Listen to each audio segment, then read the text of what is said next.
الشقة دي معروضة معايا للإيجار في كومباوند ليك فيو ريزيدنس.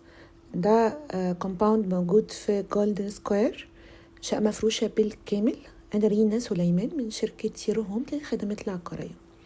اللي موجود على السفرة ده كافر بالمناسبة، عشان بس احنا بنخاف الأخشاب يحصل لها خربشة يعني.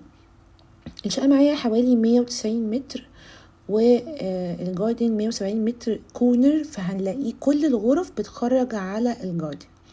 معانا حمام سباحة. حبيت اصور الشقة بالليل علشان الاضاءات تكون واضحة، كان بالنهار مش هتكون واضحة خالص، فانا حبيت اظهر جمال الاضاءات والليل في ليك فيو ريزيدنس.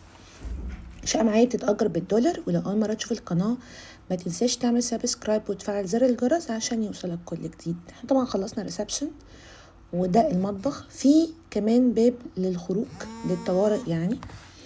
وفي حاجة مهمة جدا، ان الشقة دي متعدلة، بمعنى ان الطبيعي ان الشقة دي 3 غرف و3 حمام. لا، احنا مش عاملين كده، احنا عاملين 3 غرف، كل غرفة منهم بحمام، وغرفة مربية بالحمام. طبعا هسيبكم على تفاصيل المطبخ واضحة جدا في الفيديو، ولو أول مرة تشوف القناة ما تنساش تعمل سبسكرايب وتفعل زر الجرس عشان يوصلك كل جديد.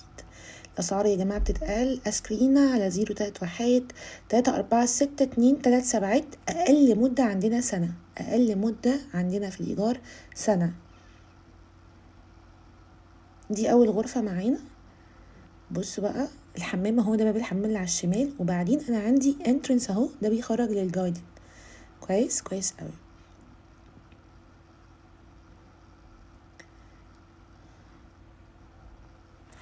يلا نشوف الحمام مع بعض. كابين شاور. الشقة يعني الفيديو مقلل كتير جدا من الواقع. بصوا انا هنا خرجت على الجاردن بتاعتي، اتفرجوا بقى. ده جمال الليل في ليك فيو ريزيدنت.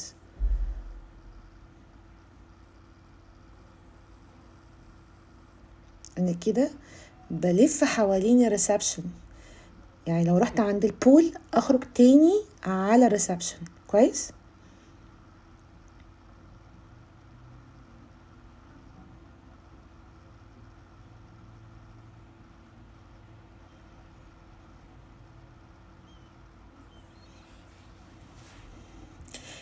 كل اللي فوق السراير ده دواليب. انا استغليت كل ركن في البيت، حتى ده يعني، حتى المراية دي دولاب كبير جدا. كويس. طيب ده تاني حمام معانا بره، ويعتبر هو حمام الضيوف الوحيد يعني. كويس كويس.